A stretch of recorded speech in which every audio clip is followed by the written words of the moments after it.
میں گواہی دیتا ہوں کہ وہ اللہ کے رسول ہیں، جو کچھ وہ کہتے ہیں وہ حق اور سچائی ہے۔ اللہ کی قسم میں انہیں نہیں چھوڑوں گا، اگر تم سچے ہو تو مجھے روک کر دکھاؤ۔ یہ سن کر ابو جہل نے اپنے لوگوں سے کہا، ابو مارا یعنی حضرت حمزہ کو چھوڑ دو، میں نے واقعی ان کے بھتیجے کے ساتھ ابھی کچھ برا سلوک کیا تھا۔ وہ لوگ ہٹ گئے۔ حضرت حمزہ رضی اللہ تعالیٰ عنہ گھر پہنچے۔ گھر آ کر انہوں نے الجھن محسوس کی کہ میں قریش کے سامنے کیا کہہ کر آیا ہوں، میں تو قریش کا سردار ہوں۔ لیکن پھر ان کا ضمیر انہیں ملامت کرنے لگا۔ آخر کار شدید الجھن کے عالم میں انہوں نے دعا کی، اے اللہ اگر یہ سچا راستہ ہے تو میرے دل میں یہ بات ڈال دے، اور اگر ایسا نہیں ہے تو پھر مجھے اس مشکل سے نکال دے جس میں گھر چکا ہوں۔ وہ رات انہوں نے اسی الجھن میں گزاری۔ آخر صبح ہوئی تو حضور صلی اللہ علیہ وآلہ وسلم کے پاس پہنچے۔ آپ سے عرض کیا، بھتیجے میں ایسے معاملے میں الجھ گیا ہوں کہ مجھے اس سے نکلنے کا کوئی راستہ دکھائی نہیں دیتا، اور ایک ایسی صورتحال میں رہنا جس کے بارے میں نہیں جانتا کہ یہ سچائی ہے یا نہیں، بہت سخت معاملہ ہے۔ اس پر آپ صلی اللہ علیہ وآلہ وسلم حضرت حمزہ رضی اللہ تعالیٰ عنہ کی طرف متوجہ ہوئے۔ آپ نے انہیں اللہ کے عذاب سے ڈرایا، ثواب کی خوشخبری سنائی۔ آپ کے وعظ و نصیحت کا یہ اثر ہوا کہ اللہ تعالیٰ نے انہیں ایمان کا نور عطا فرما دیا، اور وہ بول اٹھے، اے بھتیجے میں گواہی دیتا ہوں کہ تم اللہ کے رسول ہو، بس اب تم اپنے دین کو کھل کر پیش کرو۔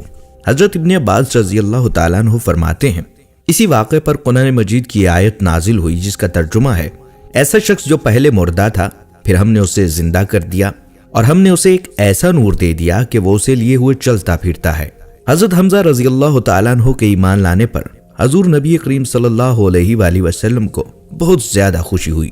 اس کی ایک وجہ تو یہ تھی کہ حضرت حمزہ رضی اللہ تعالیٰ عنہ آپ کے سگے چچا تھے، دوسری وجہ یہ تھی کہ وہ قریش کے سب سے معزز فرد تھے، اس کے ساتھ وہی قریش کے سب سے زیادہ بہادر، طاقتور اور خوددار انسان تھے۔ اور اسی بنیاد پر جب قریش نے دیکھا کہ اب رسول اللہ صلی اللہ علیہ وآلہ وسلم کو مزید قوت حاصل ہو گئی ہے تو انہوں نے آپ کو تکالیف پہنچانے کا سلسلہ بند کر دیا، لیکن اپنے تمام ظلم و ستم اب کمزور مسلمانوں پر ڈھانے لگے۔ جس قبیلے کا بھی کوئی شخص مسلمان ہو جاتا وہ اس کے پیچھے ہاتھ دھو کر پڑ جاتے، ایسے لوگوں کو قید کر دیتے، بھوکا پیاسا رکھتے، تپتی ریت پر لٹاتے، یہاں تک کہ اس کا یہ حال ہو جاتا کہ وہ سیدھا بیٹھنے کے قابل بھی نہ رہتا۔ اس ظلم اور زیادتی پر سب سے زیادہ ابو جہل لوگوں کو اکساتا تھا۔ ایسے ہی لوگوں میں ایک حضرت بلال حبشی رضی اللہ تعالیٰ عنہ بھی تھے۔ آپ کا پورا نام بلال بن رباح تھا۔ یہ امیہ بن خلف کے غلام تھے۔ حضرت بلال رضی اللہ تعالیٰ عنہ مکہ میں ہی پیدا ہوئے تھے۔ پہلے عبداللہ بن جدان کے غلام تھے۔ عبداللہ بن جدان کے 100 غلام تھے، ان میں سے ایک یہ بھی تھے۔ جب اسلام کا آغاز ہوا اور اس کا نور پھیلا تو عبداللہ بن جدان نے اپنے 99 غلاموں کو اس خوف سے مکہ سے باہر بھجوا دیا کہ کہیں وہ مسلمان نہ ہو جائیں۔ بس اس نے حضرت بلال بن رباح رضی اللہ تعالیٰ عنہ کو اپنے پاس رکھ لیا۔ یہ اس کی بکریاں چرایا کرتے تھے۔ اسلام کی روشنی حضرت بلال رضی اللہ تعالیٰ عنہ تک بھی پہنچ گئی۔ یہ ایمان لے آئے مگر انہوں نے اپنے اسلام کو چھپائے رکھا۔ ایک روز انہوں نے کعبہ کے چاروں طرف رکھے بتوں پر گندگی ڈال دی، ساتھ ہی وہ ان پر تھوکتے جاتے تھے اور کہتے جاتے تھے، جس نے تمہاری عبادت کی وہ تباہ ہو گیا۔ یہ بات قریش کو معلوم ہو گئی تو وہ فوراً عبداللہ بن جدان کے پاس آئے اور اس سے بولے، تم بے دین ہو گئے۔ اس نے حیران ہو کر کہا، کیا میرے بارے میں بھی یہ بات کہی جا سکتی ہے؟ اس پر وہ بولے، تمہارے غلام بلال نے آج ایسا کیا ہے۔ کیا؟ وہ حیرت زدہ رہ گیا۔ عبداللہ بن جدان نے فوراً قریش کو 100 درہم دیے تاکہ بتوں کی جو توہین ہوئی ہے اس کے بدلے میں ان کے نام پر کچھ جانور ذبح کر دیے جائیں۔ پھر وہ حضرت بلال رضی اللہ تعالیٰ عنہ کی طرف بڑھا۔ اس نے انہیں رسی سے باندھ دیا، تمام دن بھوکا پیاسا رکھا۔ پھر اس کے بعد اس کا یہ روز کا معمول بن گیا، جب دوپہر کے وقت سورج آگ برسانے لگتا تو انہیں گھر سے نکال کر تپتی ہوئی ریت پر چت لٹا دیا جاتا۔ اس وقت ریت اس قدر گرم ہوتی تھی کہ اگر اس پر گوشت کا ٹکڑا رکھ دیا جاتا تو وہ بھی بھن جاتا۔ وہ اسی پر بس نہیں کرتا تھا، ایک وزنی پتھر منگواتا اور ان کے سینے پر رکھ دیتا تاکہ وہ اپنی جگہ سے بھی ہل نہ سکیں۔ پھر وہ بدبخت ان سے کہتا، اب یا تو محمد کی رسالت اور پیغمبری سے انکار کر اور لات و عزا کی عبادت کر، ورنہ میں تجھے اسی طرح لٹائے رکھوں گا یہاں تک کہ تیرا دم نکل جائے گا۔ حضرت بلال رضی اللہ تعالیٰ عنہ ان کی بات کے جواب میں فرماتے، احد احد، یعنی اللہ ایک ہے، اس کا کوئی شریک نہیں۔ جب حضرت بلال رضی اللہ تعالیٰ عنہ کسی طرح اسلام سے نہ ہٹے تو تنگ آ کر عبداللہ بن جدان نے انہیں امیہ بن خلف کے حوالے کر دیا۔ اب یہ شخص ان پر اس سے بھی زیادہ ظلم و ستم ڈھانے لگا۔ ایک روز انہیں اسی قسم کی خوفناک سزائیں دی جا رہی تھی کہ نبی صلی اللہ علیہ وآلہ وسلم اس طرف سے گزرے۔ حضرت بلال رضی اللہ تعالیٰ عنہ درد کی شدت میں بھی آہد پکار رہے تھے۔ آپ نے انہیں اس حالت میں دیکھ کر فرمایا، بلال تمہیں عہد ہی نجات دلائے گا۔ پھر ایک روز حضرت ابوبکر صدیق رضی اللہ تعالیٰ عنہ اس طرف سے گزرے۔ امیہ بن خلف نے انہیں گرم ریت پر لٹا رکھا تھا، سینے پر ایک بھاری پتھر رکھا ہوا تھا۔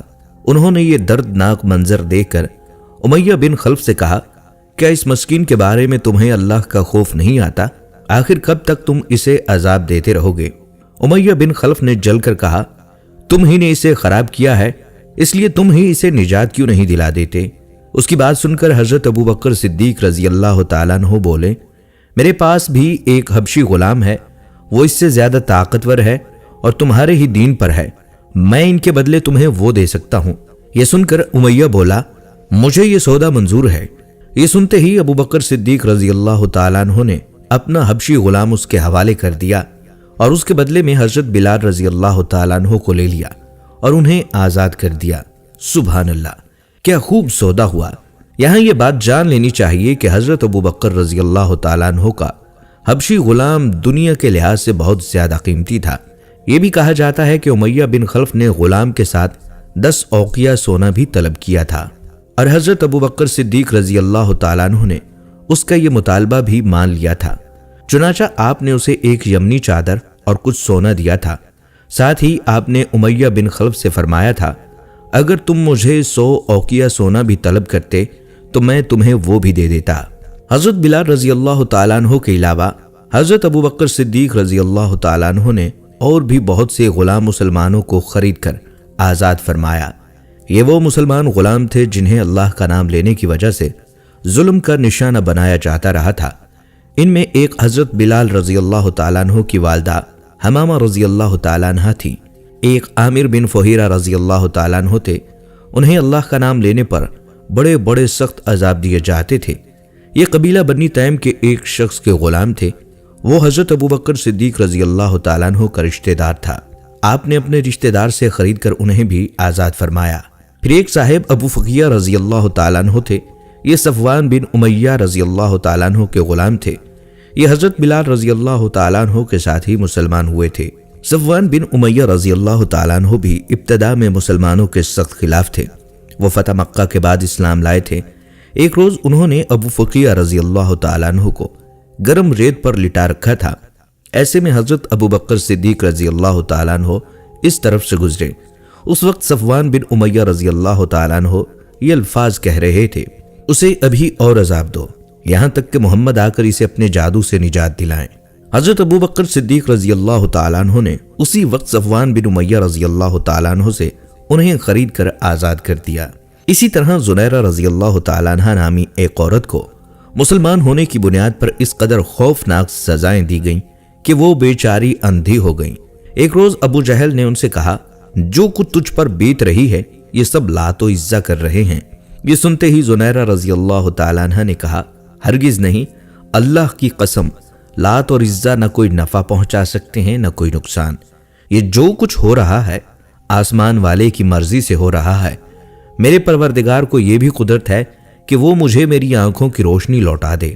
دوسرے دن وہ صبح اٹھیں تو ان کی آنکھوں کی روشنی اللہ تعالیٰ نے انہیں لوٹا دی تھی۔ اس بات کا جب کافروں کو پتہ چلا تو وہ بول اٹھے، یہ محمد کی جادوگری ہے۔ حضرت ابوبکر صدیق رضی اللہ تعالیٰ عنہ نے انہیں بھی خرید کر آزاد کر دیا۔ اسی طرح نہدیہ نام کی ایک باندی تھی، ان کی ایک بیٹی بھی تھی، دونوں ولید بن مغیرہ کی باندیاں تھیں۔ انہیں بھی حضرت ابوبکر صدیق رضی اللہ تعالیٰ عنہ نے آزاد کر دیا تھا۔ عامر بن فہیرہ کی بہن اور ان کی والدہ بھی ایمان لے آئی تھی۔ حضرت عمر رضی اللہ تعالیٰ عنہ کے مسلمان ہونے سے پہلے ان کی باندیاں تھیں۔ حضرت ابوبکر صدیق رضی اللہ تعالیٰ عنہ نے ان دونوں کو بھی خرید کر آزاد کر دیا۔ ایمان لانے والے جن لوگوں پر ظلم ڈھائے گئے ان میں سے ایک حضرت خباب رضی اللہ تعالیٰ عنہ بھی ہیں۔ کافروں نے انہیں اسلام سے پھیرنے کی بہت کوششیں کی مگر یہ ثابت قدم رہے۔ انہیں جاہلیت کے زمانے میں گرفتار کیا گیا تھا، پھر انہیں ایک عورت ام انمار نے خرید لیا۔ یہ ایک لوہار تھے۔ نبی کریم صلی اللہ علیہ وآلہ وسلم ان کی دلجوئی فرماتے تھے، ان کے پاس تشریف لے کر جایا کرتے تھے۔ جب یہ مسلمان ہو گئے تو ام انمار کو یہ بات معلوم ہو گئی۔ اس نے انہیں بہت خوفناک سزائیں دی۔ وہ لوہے کا کڑا لے کر آگ میں گرم کرتی، خوب سرخ کرتی، پھر اس کو حضرت خباب رضی اللہ تعالیٰ عنہ کے سر پر رکھ دیا کرتی۔ آخر حضرت خباب رضی اللہ تعالیٰ عنہ نے آپ صلی اللہ علیہ وآلہ وسلم سے اپنی مصیبت کا ذکر کیا تو آپ نے ان کے لیے دعا فرمائی۔ نبی اکرم صلی اللہ علیہ وآلہ وسلم کی دعا کے فوراً بعد اس عورت کے سر میں شدید درد شروع ہو گیا۔ اس طرح وہ کتوں کی طرح بھونکتی تھی۔ آخر کسی نے اسے علاج بتایا کہ وہ لوہا تپا کر سر پر رکھوائے۔ اس نے یہ کام حضرت خباب رضی اللہ تعالیٰ عنہ کے ذمے لگایا۔ اب آپ وہ ہلکا خوب گرم کر کے اس کے سر پر رکھا کرتے۔ حضرت خباب رضی اللہ تعالیٰ عنہ فرماتے ہیں کہ ایک روز نبی کریم صلی اللہ علیہ وآلہ وسلم کی خدمت میں گیا، اور یہ وہ زمانہ تھا جب ہم پر خوب ظلم کیا جاتا تھا۔ میں نے آپ صلی اللہ علیہ وآلہ وسلم سے عرض کیا، اے اللہ کے رسول، کیا آپ ہمارے لیے دعا نہیں فرماتے؟ میری یہ الفاظ سنتے ہی آپ سیدھے ہو کر بیٹھ گئے۔ آپ کا چہرہ مبارک سرخ ہو گیا۔ پھر آپ صلی اللہ علیہ وآلہ وسلم نے فرمایا، تم سے پہلی امت کے لوگوں کو اپنے دین کے لیے کہیں زیادہ عذاب برداشت کرنا پڑے۔ ان کے جسم پر لوہے کی کنگھیاں کی جاتی تھیں جن سے ان کی کھال اور ہڈیاں الگ ہو جاتی، مگر یہ تکالیف بھی ان کو دین سے نہ ہٹا سکیں۔ ان کے سروں پر آرے چلا کر جسم کے 2 ٹکڑے کر دیے جاتے، مگر وہ اپنا دین چھوڑنے پر تیار نہ ہوئے۔ اس دین اسلام کو اللہ اسی طرح پھیلائے گا کہ ثنا کے مقام سے خضر موت جانے والے سوار کو سوائے اللہ کے کسی کا خوف نہیں ہوگا، یہاں تک کہ چرواہے کو اپنی بکریوں سے متعلق بھیڑیوں کا ڈر نہ ہوگا۔ حضرت خباب رضی اللہ تعالیٰ عنہ فرماتے ہیں، ایک دن میرے لیے آگ دہکائی گئی، پھر وہ آگ میری کمر پر رکھ دی گئی، اور پھر اس کو اس وقت تک نہ ہٹایا گیا جب تک کہ آگ سے میری کمر کی چربی نہ بجھ گئی۔ ایسے ہی لوگوں میں حضرت عمار بن یاسر رضی اللہ تعالیٰ عنہ بھی تھے۔ حضرت عمار بن یاسر رضی اللہ تعالیٰ عنہ کو ان سے دین سے پھیرنے کے لیے مشرکوں نے طرح طرح کے ظلم کیے، آگ سے جلا جلا کر عذاب دیے، مگر وہ دین محمد پر قائم رہے۔ علامہ ابن جوزی رحمۃ اللہ علیہ لکھتے ہیں، ایک مرتبہ آپ صلی اللہ علیہ وآلہ وسلم اس طرف تشریف لے جا رہے تھے۔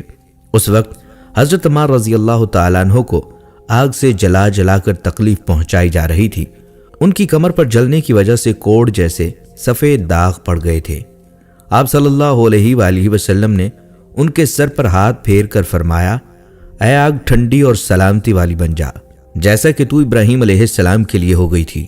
اس دعا کے بعد انہیں آگ کی تکلیف محسوس نہیں ہوئی تھی۔ حضرت ام ہانی رضی اللہ تعالیٰ عنہ کہتی ہیں، حضرت عمار بن یاسر، ان کے والد یاسر، ان کے بھائی عبداللہ اور ان کی والدہ سمیہ رضی اللہ تعالیٰ عنہ، ان سبھی کو اللہ کا نام لینے کی وجہ سے سخت ترین عذاب دیے گئے۔ ایک روز جب انہیں تکالیف پہنچائی جا رہی تھی تو نبی کریم صلی اللہ علیہ وآلہ وسلم اس طرف سے گزرے۔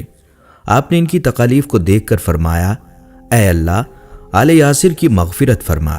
ان کی والدہ سمیہ رضی اللہ تعالیٰ عنہ کو ابو جہل کے چچا حذیفہ بن ابن مغیرہ نے ابو جہل کے حوالے کر دیا۔ یہ اس کی باندی تھیں۔ ابو جہل نے انہیں نیزہ مارا، اس سے وہ شہید ہو گئیں۔ اسی طرح اسلام میں انہیں سب سے پہلی شہید ہونے کا اعزاز حاصل ہوا۔ آخر انہی مظالم کی وجہ سے حضرت عمار رضی اللہ تعالیٰ عنہ کے والد یاسر رضی اللہ تعالیٰ عنہ بھی شہید ہو گئے۔ اپنی مظالم اور بدترین حرکات کے ساتھ ساتھ یہ لوگ حضور صلی اللہ علیہ وآلہ وسلم سے بھی معجزات کا مطالبہ کرتے رہتے تھے۔ ایک روز ابو جہل دوسرے سرداروں کے ساتھ آپ صلی اللہ علیہ وآلہ وسلم کے پاس آیا اور بولا، اے محمد، اگر تم سچے ہو تو ہمیں چاند کے 2 ٹکڑے کر کے دکھاؤ، وہ بھی اس طرح کہ ایک ٹکڑا ابو قبیس پہاڑ پر نظر آئے اور دوسرا قیقان پہاڑ پر نظر آئے۔ مطلب یہ تھا کہ دونوں ٹکڑے کافی فاصلے پر ہوں تاکہ اس کے 2 ٹکڑے ہونے میں کوئی شک نہ رہ جائے۔ اس روز مہینے کی 14ویں تاریخ تھی، چاند پورا تھا۔ آپ صلی اللہ علیہ وآلہ وسلم نے ان کی عجیب فرمائش سن کر فرمایا، اگر میں ایسا کر دکھاؤں تو کیا تم ایمان لے آؤ گے؟ انہوں نے ایک زبان ہو کر کہا، بالکل، ہم ایمان لے آئیں گے۔ آپ صلی اللہ علیہ وآلہ وسلم نے اللہ تعالیٰ سے دعا فرمائی کہ آپ کے ہاتھ سے ایسا ہو جائے۔ چنانچہ چاند فوراً 2 ٹکڑے ہو گیا۔ اس کا ایک ٹکڑا ایک پہاڑ پر نظر آیا اور دوسرا دوسرے پہاڑ پر۔ اس وقت نبی اکرم صلی اللہ علیہ وآلہ وسلم نے ارشاد فرمایا، لو اب گواہی دو ان کے دلوں پر تو قفل پڑے تھے۔ کہنے لگے محمد نے ہم لوگوں کی آنکھوں پر جادو کیا ہے۔ کچھ نے کہا کہ محمد نے چاند پر جادو کر دیا ہے، مگر ان کے جادو کا اثر ساری دنیا کے لوگوں پر نہیں ہو سکتا۔ مطلب یہ تھا کہ ہر جگہ کے لوگ چاند کو دو ٹکڑے نہیں دیکھ سکتے۔ اب انہوں نے کہا ہم دوسرے شہروں سے آنے والے لوگوں سے یہ بات پوچھیں گے۔ چنانچہ جب مکہ میں دوسرے شہروں کے لوگ داخل ہوئے تو انہوں نے چاند کے بارے میں ان سے پوچھا۔ آنے والے سب لوگوں نے یہی کہا، ہاں ہاں ہم نے بھی چاند کو دو ٹکڑے ہوتے دیکھا ہے۔ یہ سنتے ہی مشرک بول اٹھے، بس پھر تو یہ عام جادو ہے، اس کا اثر سب پر ہوا ہے۔ کچھ نے کہا یہ ایک ایسا جادو ہے جس سے جادوگر بھی متاثر ہوئے ہیں، یعنی جادوگروں کو بھی چاند دو ٹکڑے نظر آیا ہے۔ اس پر اللہ تعالیٰ نے سورہ قمر کی آیت نازل فرمائی جس کا ترجمہ ہے قیامت نزدیک آن پہنچی اور چاند شق ہو گیا، اور یہ لوگ کوئی معجزہ دیکھتے ہیں تو ٹال دیتے ہیں اور کہتے ہیں یہ جادو ہے جو بھی ختم ہو جائے گا۔ مختلف قوموں کی تاریخ سے یہ بات ثابت ہوتی ہے کہ چاند کا دو ٹکڑے ہونا صرف مکہ میں نظر نہیں آیا بلکہ دوسرے ملکوں میں بھی اس کا مشاہدہ کیا گیا تھا۔ اسی طرح ایک دن مشرکین نے کہا اگر آپ واقعی نبی ہیں تو ان پہاڑوں کو ہٹا دیجئے جن کی وجہ سے ہمارا شہر تنگ ہو رہا ہے، تاکہ ہماری آبادیاں پھیل کر بس جائیں، اور اپنے رب سے کہہ دو کہ ایسی نہریں جاری کر دیں جیسی شام اور عراق میں ہیں، اور ہمارے باپ داداؤں کو دوبارہ زندہ کر کے دکھائیں، اور ان دوبارہ زندہ ہونے والوں میں قصہ بن کلاب ضرور ہو، اس لیے کہ وہ نہایت دانا اور عقل مند بزرگ تھا۔ ہم اس سے پوچھیں گے کہ آپ جو کہتے ہیں سچ ہے یا جھوٹ۔ اگر ہمارے ان بزرگوں نے آپ کی تصدیق کر دی اور آپ نے ہمارے یہ مطالبے پورے کر دیے تو ہم آپ کی نبوت کا اقرار کر لیں گے اور جان لیں گے کہ آپ واقعی اللہ کی طرف سے بھیجے ہوئے ہیں، اور اللہ نے آپ کو ہماری طرف رسول بنا کر بھیجا ہے جیسا کہ آپ دعویٰ کرتے ہیں۔ ان کی یہ باتیں سن کر آپ صلی اللہ علیہ وآلہ وسلم نے ارشاد فرمایا مجھے ان باتوں کے لیے تمہاری طرف رسول بنا کر نہیں بھیجا، بلکہ میں تو اس مقصد کے لیے بھیجا گیا ہوں کہ ایک اللہ کی عبادت کرو۔ ایک مشرک کہنے لگا آپ اسی طرح کھانا کھاتے ہیں جس طرح ہم کھاتے ہیں، اسی طرح بازاروں میں چلتے ہیں جس طرح ہم چلتے ہیں، ہماری ہی طرح زندگی کی ضروریات پوری کرتے ہیں، لہٰذا آپ کو کیا حق ہے کہ نبی کہہ کر خود کو نمایاں کریں، اور یہ کہ آپ کے ساتھ کوئی فرشتہ کیوں نہیں اترا جو آپ کی تصدیق کرے۔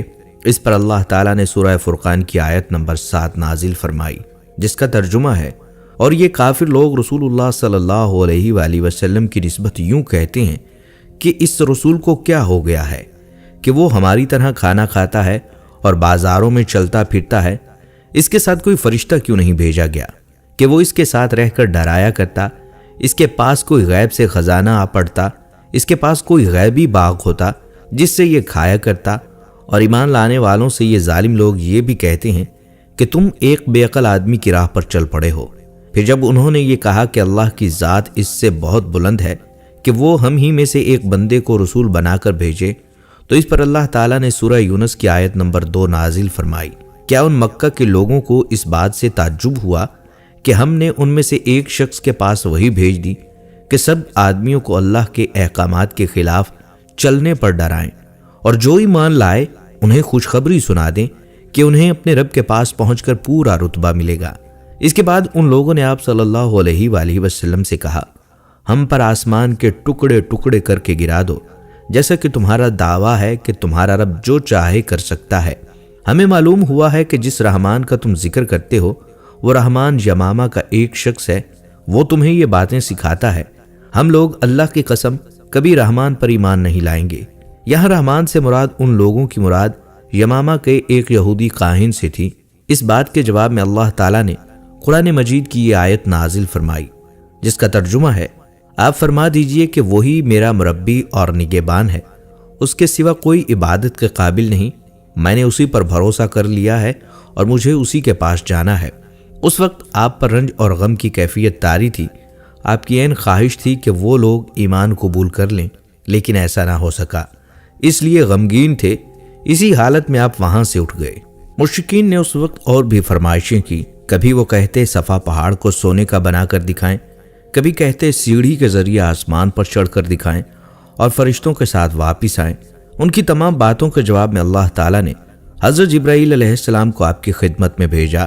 انہوں نے آ کر کہا اے محمد صلی اللہ علیہ وآلہ وسلم، اللہ آپ کو سلام فرماتے ہیں اور فرماتے ہیں اگر آپ چاہیں تو صفا پہاڑ کو سونے کا بنا دیا جائے۔